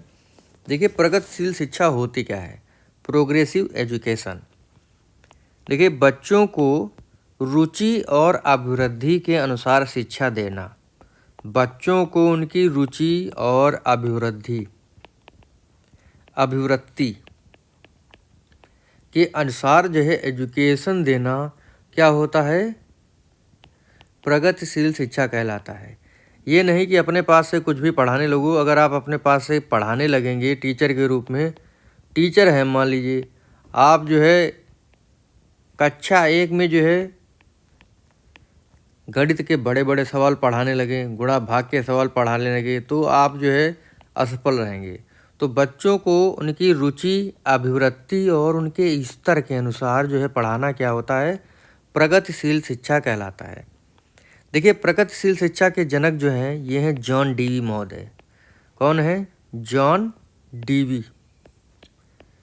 एग्जाम में पूछा जा सकता है कि प्रगतिशील शिक्षा के जनक कौन है? जॉन डीवी महोदय हैं। प्रगतिशील शिक्षा जो है लर्निंग बाय डूइंग पर जो है जोर देती है। प्रगतिशील शिक्षा किस पर जोर देती है? लर्निंग बाय डूइंग, करके सीखने पर जो है जोर देती है। ये भी पॉइंट बहुत ही ज़रूरी है। एग्ज़ाम में जैसे पॉइंट में आ जाएगी कि प्रगतिशील शिक्षा जो है किस चीज़ पर जोर देती है, तो यहाँ पर जो भी ऑप्शन आएगा करके सीखने पर जोर देती है। ठीक है, इसको याद रखिएगा। देखिए प्रगतिशील शिक्षा की अवधारणा हम लोग देख लेते हैं। अवधारणा, ये जो मैं आपको बता रहा हूँ इन्हीं पॉइंट्सों, जो पॉइंट्स हैं इन्हीं से जो है एग्ज़ाम में पूछा जाता है। शिक्षा का एकमात्र उद्देश्य बालकों की शक्तियों का विकास है। प्रगतिशील शिक्षा की अवधारणा है कि शिक्षा का एकमात्र उद्देश्य जो है वो बालकों की शक्तियों का विकास है। जो भी उसका विकास है वो शिक्षा के माध्यम से होना चाहिए। व्यक्तिगत विभिन्नता के अनुरूप जो है शिक्षण प्रक्रिया में भी अंतर रखकर इस उद्देश्य को पूरा करना चाहिए। यानी प्रगतिशील शिक्षा कहती है कि बच्चों को जो है व्यक्तिगत विभिन्नता के आधार पर पढ़ाना चाहिए। किस आधार पर पढ़ाना चाहिए? व्यक्तिगत विभिन्नता के आधार पर। व्यक्तिगत विभिन्नता के आधार पर जो है बच्चों को पढ़ाना चाहिए, जिससे उनका संपूर्ण विकास हो सके। ठीक है, संपूर्ण विकास हो सके। अब यहीं पे आ जाए कि प्रगतिशील शिक्षा जो है किस बात पर जोर देती है, तो व्यक्तिगत विभिन्नता पर और करके सीखने पर जो है जोर देती है। प्रगतिशील शिक्षा है क्या कि बच्चे को उसकी रुचि और अभिवृत्ति के आधार पर जो है बच्चे को ज्ञान देना। देखिए प्रगतिशील शिक्षा के अंतर्गत प्रोजेक्ट विधि, समस्या समाधान विधि और क्रिया कार्यक्रम जैसी शिक्षण पद्धतियों को अपनाया है। प्रगतिशील शिक्षा में प्रोजेक्ट मेथड, समस्या विधि और क्रिया कार्यक्रम जैसी शिक्षण विधियों को अपनाया है। प्रगतिशील शिक्षा क्या कहती है? प्रगतिशील शिक्षा कहती है कि शिक्षा बालक के लिए नहीं। ये पॉइंट बहुत ही महत्वपूर्ण है। प्रगतिशील शिक्षा कहती है कि शिक्षा जो है बालक के लिए नहीं, शिक्षा बालक के लिए, शिक्षा बालक के लिए, शिक्षा बालक के लिए है, बालक शिक्षा के लिए नहीं। बालक शिक्षा के लिए नहीं।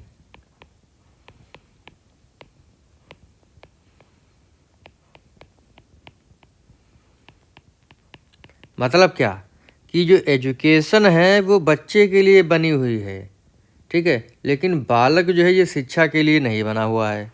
तो ये क्या कहती है? प्रगतिशील शिक्षा कहती है कि शिक्षा जो है ये बालक के लिए है, बालक जो है शिक्षा के लिए नहीं है। एग्जाम में पूछा जाएगा आपको। देखिए प्रगतिशील शिक्षा का उद्देश्य जनतांत्रिक मूल्य की स्थापना करना है। अगला पॉइंट है शिक्षा के द्वारा मनुष्य में परस्पर सहयोग और सामंजस्य स्थापित करना है। प्रगतिशील शिक्षा ये कहती है। बाल केंद्रित और प्रगतिशील शिक्षा शिक्षक को सुविधादाता मानती है। प्रगतिशील शिक्षा जो है शिक्षक को क्या मानती है? शिक्षक को मानती है सुविधा प्रदाता। या सुविधादाता, सुविधादाता। ठीक है, ये एग्जाम में आ सकता है कि प्रगतिशील शिक्षा शिक्षक को क्या मानती है, सुविधादाता मानती है। अगला पॉइंट है, इस शिक्षा में व्यवहारिक पद्धतियों पर ज़्यादा जोर दिया जाता है। प्रगतिशील शिक्षा अनिवार्य और सार्वभौमिक शिक्षा की बात करती है। ये छोटा सा जो हमारा टॉपिक था यहीं पर समाप्त होता है। ठीक है, कि प्रगतिशील शिक्षा क्या है। अब हम लोग जानेंगे थोड़ा बाल केंद्रित शिक्षा। देखिए, पुराने ज़माने में होता था कि कहा जाता था कि जो गुरु होता है वो ज्ञान का भंडार है। जो गुरु है, बाल केंद्रित शिक्षा की मैं बात कर रहा हूँ, कि कहा जाता था कि जो गुरु है वो ज्ञान का भंडार है और जो शिक्षार्थी है यानी जो स्टूडेंट है वो खाली बर्तन है। और शिक्षक जो है अपने ज्ञान के भंडार से उसको भरेगा। लेकिन वर्तमान में क्या हो गया है, वर्तमान में क्या हो गया है कि आज की पद्धति इस जो है बाल केंद्रित है।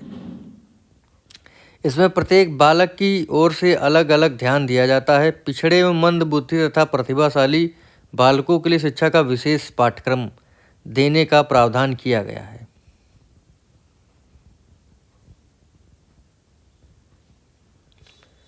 बाल केंद्रित शिक्षा यानी जो शिक्षा होगी, देखिए मैंने आपको बताया ना, एंशियंट काल में जो है जो गुरु होता था वो ज्ञान का भंडार होता था और जो स्टूडेंट है वो खाली बर्तन है। उस खाली बर्तन को शिक्षक अपने ज्ञान से भरता था। लेकिन वर्तमान में शिक्षा जो है बाल केंद्रित है। बालक के सर्वांगीण विकास के लिए बाल केंद्रित शिक्षा आवश्यक है। ठीक है, तो वर्तमान में जो है जो बच्चा है वो बाल केंद्रित है। बाल केंद्रित शिक्षा पर जो है ध्यान दिया गया है कि बच्चों की रुचि के अनुसार जो है शिक्षा देना। यानी सेंटर में जो है आपका क्या है, केंद्र में क्या है, आपका बच्चा है। ठीक है, वो उसकी रुचि क्या है, उसका स्तर क्या है, उसी हिसाब से शिक्षा देना जो है बाल केंद्रित शिक्षा कहलाता है। और बाल केंद्रित शिक्षा जो है ये करके सीखने पर जोर देती है। रुचि और अभिरुचि के अनुसार बच्चों को शिक्षा देना, व्यक्ति गुणवत्ता के अनुसार शिक्षा देना, अनुकरण के माध्यम से शिक्षा देना, रचनात्मक और हस्तकला पर शिक्षा प्रदान करना, ये सब बाल केंद्रित शिक्षा है। पाठ्यक्रम को छोटे छोटे हिस्सों में तोड़ करके पढ़ाना।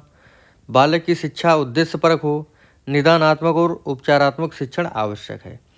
तो ये छोटा सा पॉइंट था। देखिए, एक सिद्धांत है एरिक्सन महोदय का मनोसामाजिक सिद्धांत। ठीक है, उसके बारे में अलग से पढ़ेंगे। एनसीएफ, आरटी एक्ट और आपका जो नई शिक्षा नीति 2020 है उसके लिए अलग से वीडियो आएगा। ठीक है, तो ये यहाँ पर हमारा जो है कंप्लीट होता है सामाजिकरण और प्रगतिशील शिक्षा और बाल केंद्रित शिक्षा। तो अब हमारा जो चैप्टर शुरू होने वाला है उसका नाम है बुद्धि। और जैसा मैंने आपको बताया था कि हम लोग वंशानुक्रम, वातावरण, वृद्धि, विकास, सामाजिकरण और प्रगतिशील शिक्षा और बुद्धि के बारे में पढ़ेंगे। तो ये हमारा अंतिम टॉपिक है। ठीक है, देखिए सबसे पहले बुद्धि में जानेंगे हम लोग, बुद्धि का जो चैप्टर है इसमें जानेंगे बुद्धि के प्रकार। देखिए, एक थांडाइक मनोवैज्ञानिक थे और एक थे गैरेट। ठीक है, इन्होंने कहा कि बुद्धि जो है वो 3 प्रकार की होती है। कितने प्रकार बताए? 3 प्रकार। पहला प्रकार इन्होंने बताया मूर्त बुद्धि। ठीक है, दूसरा प्रकार बताया अमूर्त बुद्धि, अमूर्त बुद्धि, और तीसरा प्रकार बताया सामाजिक बुद्धि, सामाजिक बुद्धि, सामाजिक बुद्धि। देखिए, अब हम जानेंगे इसमें कि किसके पास कौन सी बुद्धि होती है। देखिए, जो मूर्त चीज़ों से जुड़ करके चीज़ों का निर्माण कर दे, जैसे किसी मिस्त्री को हम जो है ईंट गारा दे देंगे तो घर बना देगा। कोई कारीगर हो, ठीक है, अगर वो कोई भी काम करता हो, पेंटिंग का काम करता है, ब्रश दे दें हम और उसे पेंट दे दें तो काम कर देगा। ठीक है, इंजीनियर है, उसके पास लोहा होगा तो वो जो है बिल्डिंग बना देगा। तो मूर्त चीज़ों से जुड़ करके जो काम करता है उसके पास जो है मूर्त बुद्धि होती है। इसे यांत्रिक बुद्धि और गामक बुद्धि भी कहते हैं। ये भी चीज़ आपको ध्यान रखनी है। और ये किसके पास होगी? अभी मैंने आपको बताया, मिस्त्री के पास, कारीगर के पास और इंजीनियर के पास। ठीक है, ये चीज़ आपको ध्यान रखना है। अमूर्त बुद्धि देखिए ये संवेग से जुड़ी हुई होती है। जिसके संवेग बहुत ही अच्छे होते हैं वही जो है अमूर्त बुद्धि वाला होता है। जैसे टीचर है, राइटर है, डॉक्टर है, साइंटिस्ट है। इनके पास पुस्तकीय ज्ञान होता है। ये पास्ट और प्रेजेंट के बारे में अच्छे से सोचने की योग्यता रखते हैं। ठीक है, तो आप लोग इसे याद रखिएगा। अमूर्त बुद्धि किसके पास होती है? अध्यापक के पास, लेखक के पास, डॉक्टर के पास और वैज्ञानिक के पास। ठीक है, सामाजिक बुद्धि किसके पास होती है? देखिए, आवश्यकता के अनुसार जो खुद को बदल ले वो उसके पास सामाजिक बुद्धि होती है। जैसे आपका नेता है, ठीक है, मंत्री है, तो इन सारे चीज़ों को आप लोग ध्यान रखिएगा। हो सकता है एग्ज़ाम में पूछ ले एग्जाम्पल के तौर पर कि मिलान कौन सा सही है, तो आपको ये सारे याद होने चाहिए तभी आप मिलान सही कर पाएंगे, अन्यथा आपका जो है गलत हो जाएगा। तो ये थे प्रकार। अब हम लोग जानेंगे बुद्धि के सिद्धांत। बुद्धि के सिद्धांत देखिए, बुद्धि का एक कारक सिद्धांत किसने दिया है? बिने, टर्मन और साइमन। द्विकारक सिद्धांत स्पीयरमैन ने। त्रिआयामी सिद्धांत गिलफोर्ड ने। बहुकारक सिद्धांत थॉर्नडाइक ने। समूह कारक सिद्धांत थ्रस्टन ने। तरल ठोस सिद्धांत कैटल ने। पदानुक्रमिक सिद्धांत फिलिप बर्नर ने। कावा खाका सिद्धांत हैब ने। त्रितंत्र का सिद्धांत रॉबर्ट स्टैनबर्ग ने। बहुबुद्धि का सिद्धांत हार्वर्ड गार्डनर ने। ठीक है, लेवल 1 और लेवल 2 का सिद्धांत जॉनसन ने। प्रतिदर्श का सिद्धांत थॉमसन ने। तो इनके बारे में अब हम लोग थोड़ा सा डिटेल से जान लेते हैं। पहला जो सिद्धांत है वो है बुद्धि का एक कारक सिद्धांत। ठीक है, एक कारक सिद्धांत।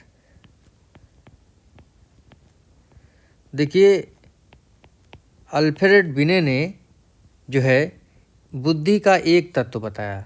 बुद्धि का केवल एक तत्व बताया। किसने? अल्फ्रेड बिने ने।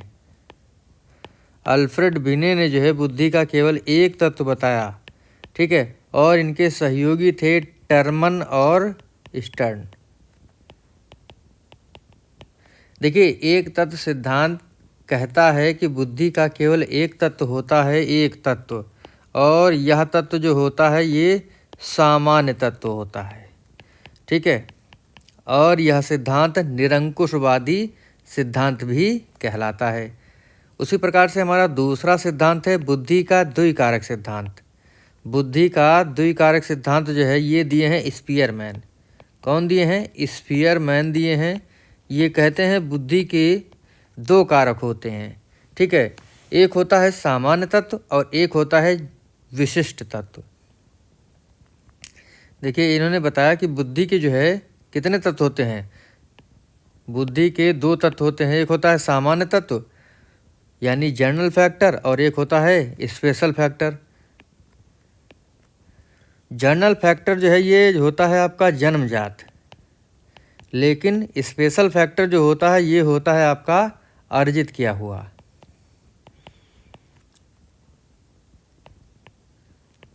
ठीक है, तो स्पीयरमैन ने बुद्धि के दो तत्व बताए हैं, यस फैक्टर और जी फैक्टर। जी मतलब जनरल यानी सामान्य फैक्टर, एस मतलब स्पेशल फैक्टर यानी विशिष्ट फैक्टर।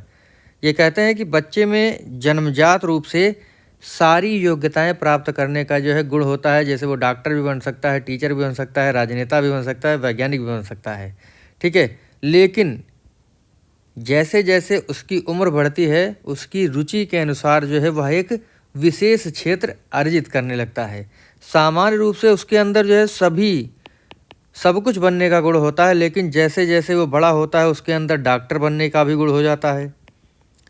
जिस क्षेत्र की ओर उसका आकर्षण होगा उसी हिसाब से जो है वो बन जाता है। डॉक्टर बन जाएगा, अध्यापक बन जाएगा, ठीक है, राजनेता बन जाएगा। ठीक है, तो ये दो फैक्टर बताए हैं। उसके बाद कुछ समय के बाद जो है इन्होंने क्या कहा कि स्पीयरमैन ने एक समूह और जोड़ दिया। ये कहते हैं कि बुद्धि के 3 फैक्टर होते हैं। पहले तो इन्होंने अपने सिद्धांत को द्विकारक नाम दिया, लेकिन इन्होंने बाद में उसमें एक और जो है तत्व उसमें जोड़ दिया। जैसे ये है आपका जी फैक्टर, ये आपका जी फैक्टर हो गया, और ये आपका यस फैक्टर है, ठीक है, ये जी फैक्टर है। यहाँ पर जो है इन्होंने एक और फैक्टर जोड़ दिया, G S factor. G S factor सामान्य विशिष्ट तत्व, सामान्य विशिष्ट तत्व।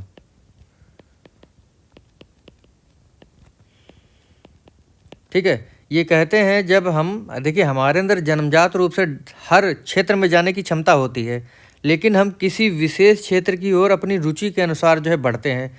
जैसे मान लीजिए आप अध्यापक की तैयारी करने गए हैं किसी भी सिटी में, तो वहाँ पर जो है आप जो है किसी विशेष क्षेत्र की ओर यानी अध्यापक बनने की स्पेशल क्षेत्र की ओर आकर्षित हुए हैं, तो वहाँ पर जब जाएंगे तो जीएस फैक्टर क्या होता है कि वहाँ जाएंगे, रूम लेंगे, कमरा लेंगे, तैयारी करेंगे, तो ये सारे जो फैक्टर्स होते हैं, खाना बनाना, ये जीएस फैक्टर में आते हैं। ठीक है, तो इसी प्रकार से द्विकारक सिद्धांत स्पेयरमैन ने और त्रिकारक सिद्धांत, त्रितत्व का सिद्धांत, देखिए त्रितत्व का सिद्धांत जो है ये भी स्पेयरमैन ने दिया। ठीक है, तो इसको ध्यान रखिएगा। उसके बाद हमारा सिद्धांत आ जाएगा बुद्धि का त्रिआयामी सिद्धांत। कौन सा सिद्धांत? बुद्धि का त्रिआयामी सिद्धांत, त्रिआयामी सिद्धांत।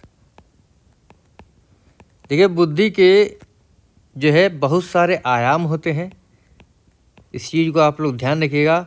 उसी पर आधारित ये हमारा सिद्धांत है बुद्धि का त्रिआयामी सिद्धांत, और ये दिए हैं गिलफोर्ड महोदय।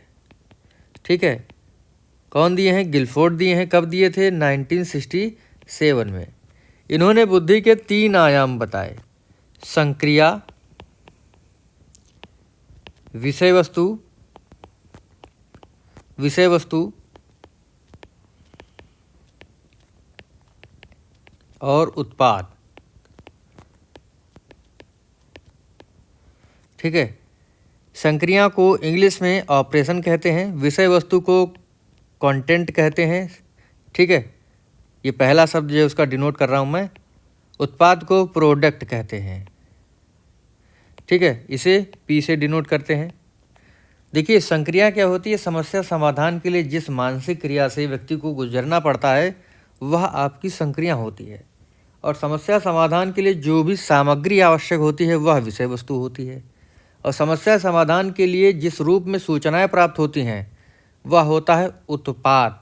ठीक है, देखिए संक्रिया को प्रक्रिया भी कहते हैं, विषय वस्तु को अंतर्वस्तु भी कहते हैं, और उत्पाद को रिजल्ट भी कहते हैं। देखिए 1967 में प्रथम बार जो है बुद्धि का 3D मॉडल जो है, 3D मॉडल किसने पेश किया था? हमारे गिलफोर्ड ने। गिलफोर्ड जी ने जो है 3D मॉडल प्रस्तुत किया था। 1967 में इन्होंने बुद्धि के 120 कोष बताए। ठीक है, 1977 में इन्होंने बुद्धि के 150 कोष बताए, और 1980 में बुद्धि के 180 कोष बताए। ठीक है, तो इनको आप लोग ध्यान रखिएगा, एग्ज़ाम में विषय वस्तु संक्रिया उत्पाद के बारे में पूछा जा सकता है। मैंने आपको बता दिया है, इतना ही सफिशिएंट है। अगला हमारा सिद्धांत है बुद्धि का बहुकारक सिद्धांत। देखिए इसको याद करने की ट्रिक है, मैंने आपको बहुत ही बार बताया है कि 3 आम गिल मतलब गले में फंस गए और उसे गले को फोड़ दिया। जैसे ही त्रिआयामी आता है गिलफोर्ड, यानी 3 आम, यहाँ पे लिखा है 3 आम, 3 आयाम है ना, तो 3 आम मान लीजिए। 3 आम जो है गले में फंस गए और गले को फोड़ दिया, इस तरीके से। देखिए बहुकारक सिद्धांत जो होता है ये क्या होता है? बुद्धि का बहुकारक सिद्धांत जो है ये दिए थे थॉर्नडाइक महोदय। ये कौन दिए थे? ये थॉर्नडाइक महोदय दिए थे। थॉर्नडाइक महोदय यूएसए के निवासी थे और गिलफोर्ड भी आपके अमेरिका के निवासी थे, इसको याद रखिएगा। देखिए थॉर्नडाइक के अनुसार बुद्धि के अंतर्गत बहुत से तत्व होते हैं। ठीक है, बहुत सारे तत्व होते हैं, और इन्होंने अपने सिद्धांत की तुलना बालू के टीले से की थी, बालू के टीले से की थी। ठीक है, थॉर्नडाइक के अनुसार बुद्धि के अंतर्गत बहुत सारे तत्व या कारक होते हैं। व्यक्ति जितनी मानसिक क्रियाएं कर सकता है बुद्धि में उतने तत्व होते हैं। मतलब व्यक्ति जो कुछ भी सोच सकता है ना, उतने जो है बुद्धि के तत्व होते हैं। बालू के टीले से जो है अपने सिद्धांत की तुलना की। ऊंचाई से ये कहते हैं कि बच्चा कहाँ तक सीखेगा। चौड़ाई से, जो बालू का टीला होता है ना, ऐसे बना होता है, तो इसकी ऊंचाई से बच्चा कहाँ तक सीखेगा। चौड़ाई से कितने कार्य कर सकता है। एरिया से कार्यों की संख्या बताई। गति यानी किस गति से बच्चा सीख सकता है। ये कहते हैं कि एक शिक्षक जो होता है वह डांसर भी हो सकता है और सिंगर भी हो सकता है। किसके अनुसार? थार्नडाइक के अनुसार। देखिए, बहुकारक सिद्धांत जो है थार्नडाइक ने दिया था। इसको कैसे याद करेंगे? थार्नडाइक में डाई आ रहा है। मान लीजिए कोई बूढ़ा व्यक्ति है और वह अपनी बहू लेने जाएगा तो कैसे जाएगा? डाई करके जाएगा। तो इस तरीके से आप इसे भी याद कर सकते हैं। अगला हमारा सिद्धांत है समूह कारक सिद्धांत। ठीक है, समूह कारक सिद्धांत। बुद्धि जन्मजात विशेषताओं का योग है। ठीक है, प्रारंभ में समूह कारक सिद्धांत जो है थ्रस्टन ने दिया था और इन्होंने प्रारंभ में बुद्धि के 7 तत्व बताए, लेकिन केवल 7 जो है तत्व, मतलब प्रारंभ में 13 तत्व बताए, लेकिन वर्तमान में केवल 7 तत्व ही प्रचलित हैं। कौन कौन से? सन, वी, रम, वी, पी। ये 7 जो बुद्धि की योग्यताएं हैं, बुद्धि 7 जन्मजात योग्यताओं का समूह है। ये 7 जो योग्यताएं हैं, ये कहते हैं अगर व्यक्ति में ये 7 योग्यताएं पाई जाएंगी तो जो है उसके अंदर बुद्धि है। जैसे एस मतलब स्पेशल एबिलिटी। स्पेशल एबिलिटी, इसको हिंदी में कहेंगे प्रेक्षण योग्यता। प्रेक्षण योग्यता। एन मतलब नंबर एबिलिटी। ठीक है, जिसे अंक योग्यता कहेंगे। वी मतलब वर्बल एबिलिटी, यानी शाब्दिक योग्यता। आर मतलब रीजनिंग एबिलिटी।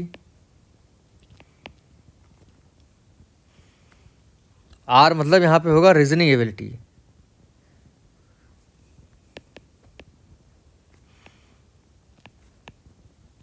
रीजनिंग मतलब तार्किक योग्यता। यम मतलब मेमोरी एबिलिटी, मतलब स्मरण योग्यता। डब्ल्यू मतलब वर्ड एबिलिटी, वाक योग्यता। वाक योग्यता। और पी मतलब परपेचुअल एबिलिटी, यानी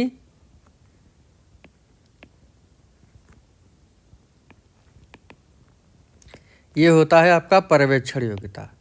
ये जो 7 योग्यताएं होती हैं, यही बुद्धि का निर्माण करती हैं।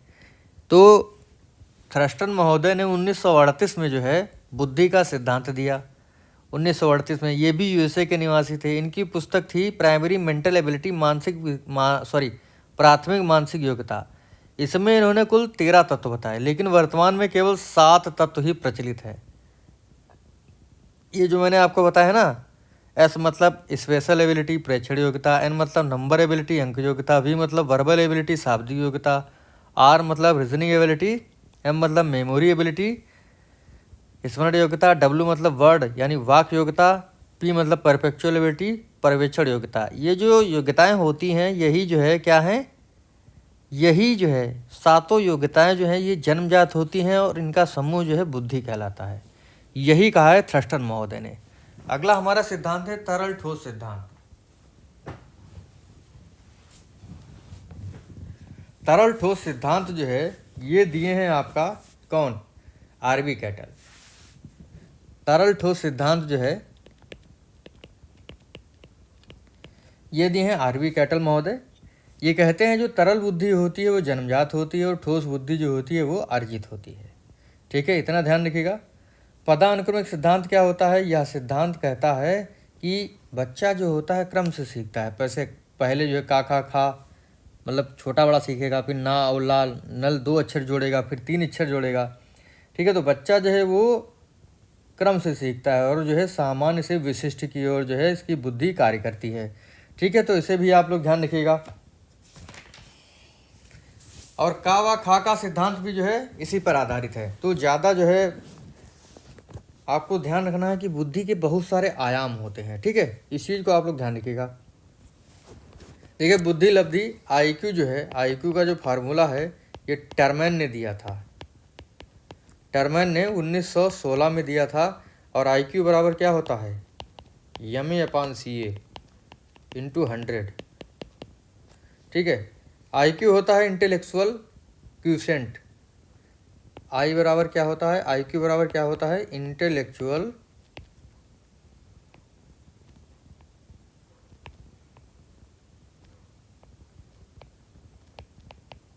ठीक है, जिसे कहते हैं बुद्धि लब्धि।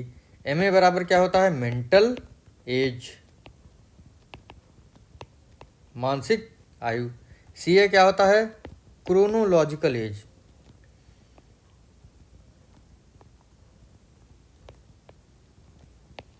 यानी वास्तविक आयु। इसी फार्मूले पर जो है प्रश्न पूछे जाते हैं, तो आप लोग जो है इसे याद रखिएगा कि कहीं जो है CA पूछ लेगा, कहीं IQ पूछ लेगा, तो मतलब 2 वैल्यूज छोड़ देगा और एक वैल्यू जो है आपको निकालनी होगी। देखिए इसी IQ के आधार पर जो है बच्चों को श्रेणीबद्ध किया जाता है। IQ और श्रेणी। देखिए जिसकी IQ 140 से अधिक होती है वो कैसा होता है, वह प्रतिभाशाली होता है, प्रतिभाशाली होता है। ठीक है, और 90 से 110 जिसकी होती है वो सामान्य बुद्धि वाला होता है। यही एग्जाम में पूछे जाते हैं, जो महत्वपूर्ण है वही मैं आपको बताऊंगा, ज़्यादा खिचड़ी नहीं बताऊंगा। और जिसकी बुद्धि लब्धि 25 से कम होती है वो जड़ बुद्धि वाला होता है। ठीक है, तो बस इतना जो है आपको इसमें समझना है।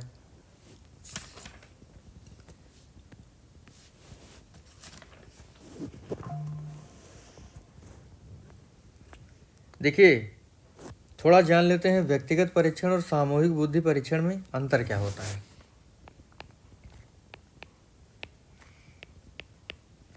व्यक्तिगत और सामूहिक बुद्धि परीक्षण।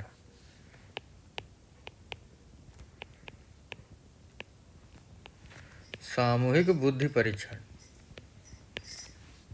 देखिए व्यक्तिगत बुद्धि परीक्षण में समय अधिक खत्म होगा, समय ज़्यादा खत्म होगा। भाई 1 to 1 जो है इसमें जो है बुद्धि का परीक्षण किया जाएगा तो समय ज़्यादा खत्म होगा, इसमें समय कम लगता है। ठीक है, समय सीमा इसमें निर्धारित नहीं होती है, समय सीमा इसमें निर्धारित नहीं, लेकिन इसमें निर्धारित होती है। यह गुणात्मक और मात्रात्मक दोनों हो सकता है। ठीक है, यह गुणात्मक और मात्रात्मक हो सकता है, लेकिन यह केवल मात्रात्मक ही होता है। देखिए व्यक्तिगत परीक्षण लेने वाला जो व्यक्ति होगा वह निपुण होना चाहिए, लेकिन सामूहिक बुद्धि परीक्षण में कम निपुण व्यक्ति भी होगा तब भी चल जाएगा। काहे कि उसने पेपर बना के दे दिया कम बुद्धि वाला और जो है काम कर रहा है, लेकिन व्यक्तिगत में जो है जो आपसे 1 to 1 पूछने वाला होगा वो जो है योग्य होना चाहिए। इसमें प्रश्नों को बदला जा सकता है, लेकिन सामूहिक बुद्धि परीक्षण में प्रश्नों को नहीं बदला जा सकता है। कम उम्र के बालकों के लिए यह अधिक उपयुक्त होता है। यह सामूहिक बुद्धि परीक्षण परिपक्व लोगों के लिए होता है। व्यक्तिगत जो होता है ये मौखिक होते हैं, ठीक है, लेकिन सामूहिक बुद्धि परीक्षण आपका लिखित होता है। और व्यक्तिगत बुद्धि परीक्षण अधिक विश्वसनीय होते हैं और ये कम विश्वसनीय होते हैं। ठीक है, नकल की संभावना इसमें नहीं होती है, इसमें नकल की संभावना होती है, काहे कि ये सामूहिक होता है ना, तो नकल हो सकती है। और व्यक्तिगत बुद्धि परीक्षण में परीक्षार्थी सर्वश्रेष्ठ प्रदर्शन कर सकते हैं, लेकिन सामूहिक बुद्धि परीक्षण में कभी कभी योग्यता का सर्वश्रेष्ठ प्रदर्शन नहीं होता है। ठीक है, तो ये था अंतर।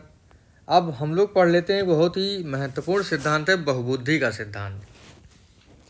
बहुबुद्धि का सिद्धांत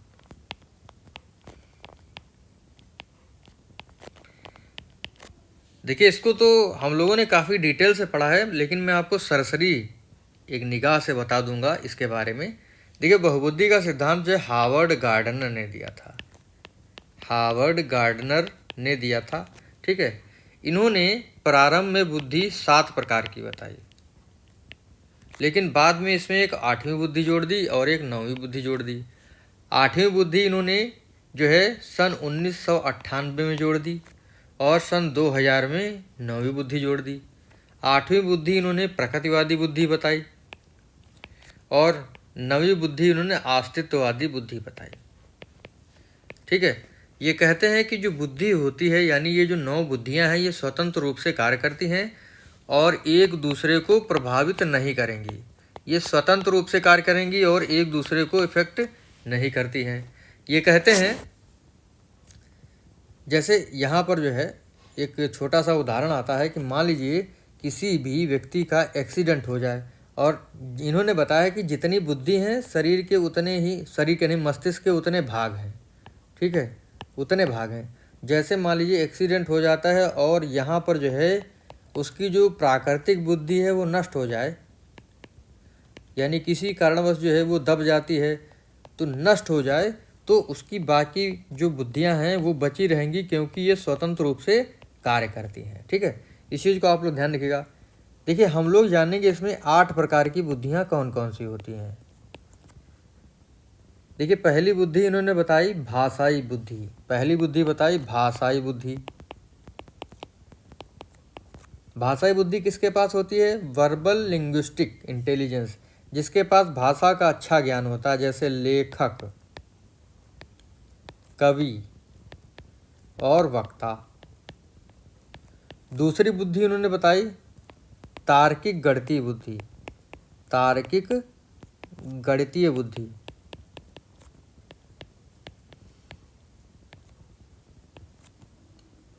गणितीय बुद्धि, देखिए इसमें क्या होता है कि बच्चा तर्क कर पाए और उसके पास गणित संबंधी जो है बुद्धि होती है। इसे जैसे वैज्ञानिक के पास, गणितज्ञ के पास, अकाउंटेंट के पास। तीसरी बुद्धि इन्होंने बताई संगीतज्ञ बुद्धि, म्यूजिकल इंटेलिजेंस, जिसके पास संगीत का ज्ञान होता है उसके पास ये बुद्धि होती है, जैसे संगीतकार। चौथी बुद्धि बताई सेपियल इंटेलिजेंस, स्थानिक बुद्धि। स्थानिक बुद्धि मैंने आपको बताया है कि मान लीजिए कोई व्यक्ति ऐसा हो कि वो किसी चीज़ को एक बार देख ले और हूबहू उसको बना दे, जैसे पेंटर, मूर्तिकार आदि। ठीक है, पांचवी बुद्धि बताई बॉडली काइनेस्थेटिक इंटेलिजेंस, शारीरिक गतिज बुद्धि। शारीरिक गतिज बुद्धि, यह बुद्धि कैसी होती है? देखिए इसमें जो व्यक्ति होता है वो अपने शरीर को किसी भी प्रकार से मोड़ सकता है, परिस्थिति के अनुसार से अपने शरीर को गति दे सकता है। जैसे डांसर है, जिम्नास्ट है, योगा मास्टर है, कोरियोग्राफर है।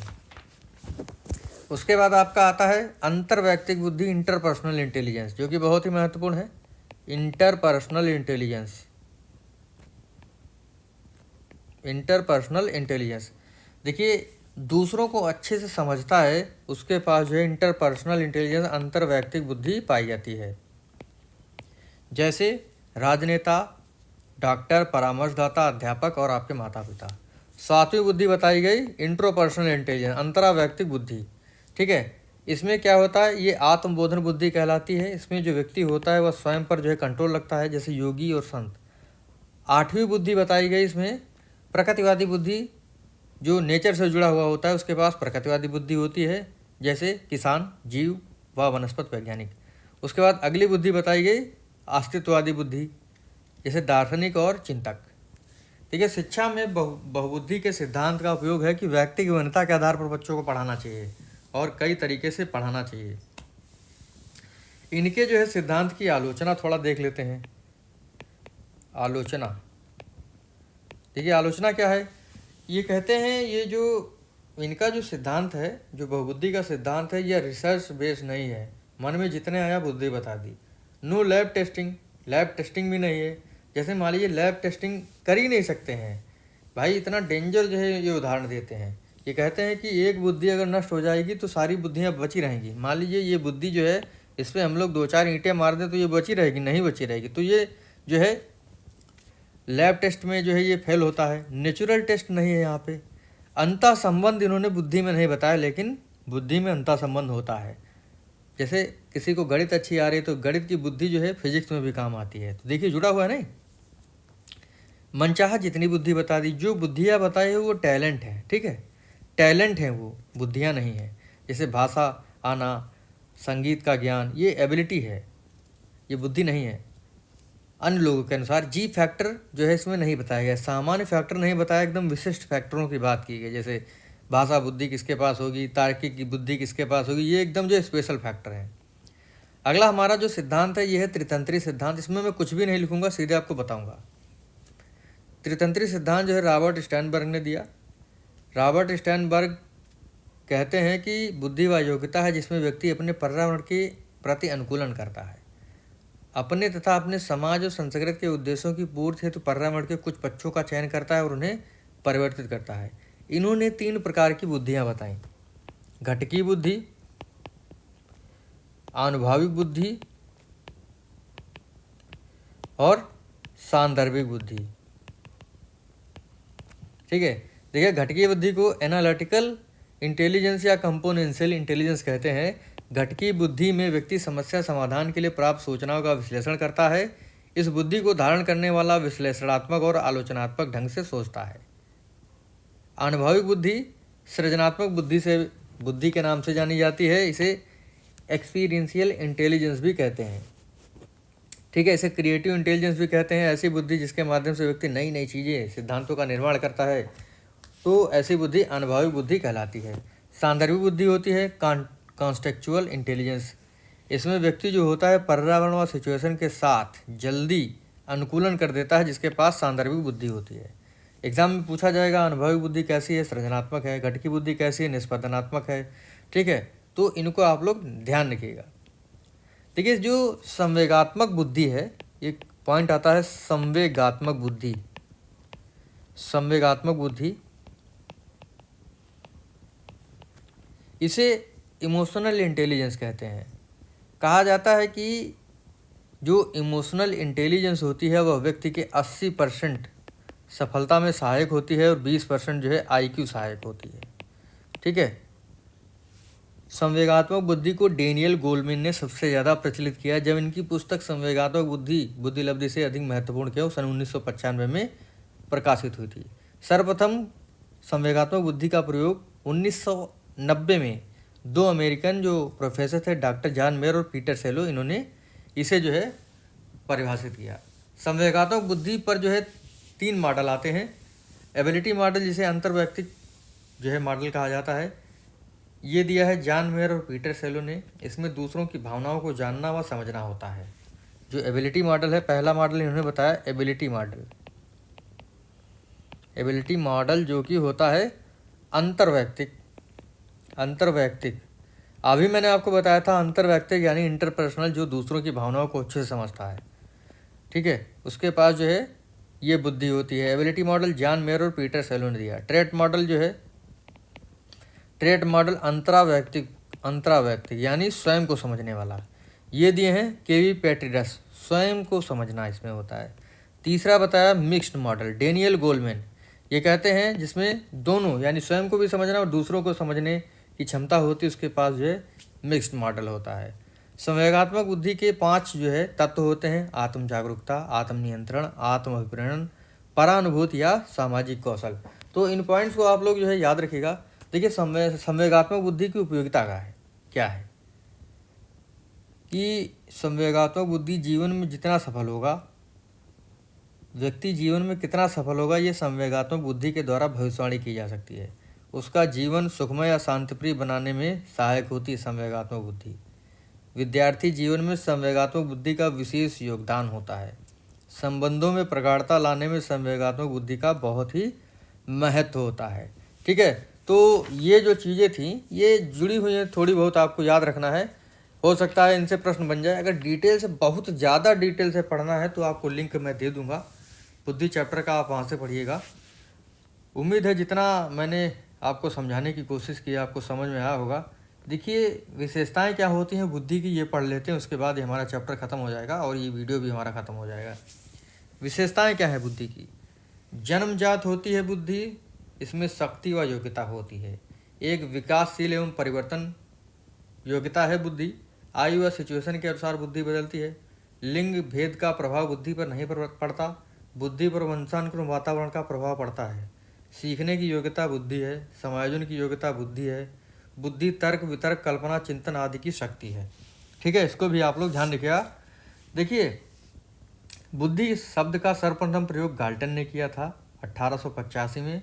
प्रथम बुद्धि परीक्षण 1905 में अल्फ्रेड व बिने ने किया था। यह 3 से 14 वर्ष का था पहला। इसमें कुल 30 प्रश्न पूछे गए थे। ठीक है, प्रथम बुद्धि परीक्षण जो है अल्फ्रेड बिने और साइमन ने किया था। इसी वजह से इसे बिने साइमन बुद्धि परीक्षण भी कहते हैं।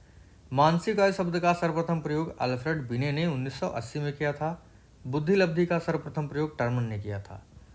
ठीक है, स्टर्न और कोहलमन ने बुद्धि लब्धि का सुझाव देते हुए MA/CA सूत्र जो है 1912 में दिया, लेकिन इसमें संशोधन टर्मन ने 1916 में किया और IQ बराबर MA/CA × 100 दे दिया। तो उम्मीद है ये छोटा सा ही वीडियो है, लेकिन इसमें टॉपिक बहुत सारे कवर हैं। अगर आपने पढ़ लिया होगा तो आनंद आ जाएगा। ठीक है, कैसा लगा वीडियो? उम्मीद करता हूँ अच्छा लगा होगा और हमारे 5 चैप्टर कवर हो गए हैं। देखिए, ध्यान से पढ़े होंगे तो आपकी कुछ ना कुछ समझ जो है बड़ी होगी। जैसे प्रगतिशील शिक्षा क्यों जरूरी है, किस लिए, किसको चाहिए होती है। ठीक है, बाल केंद्रित शिक्षा क्या है, इनके बारे में पढ़ा होगा। बुद्धि के जो सिद्धांत हैं, मैंने लिखने पे ज़्यादा जोर नहीं दिया है, क्योंकि अगर मैं लिखने पे जोर दूंगा तो वीडियो काफ़ी लंबा हो जाएगा और मैं आपका ज़्यादा समय नहीं लेना चाहता हूँ। तो उम्मीद है वीडियो अच्छा लगा होगा। लाइक ज़रूर करिएगा।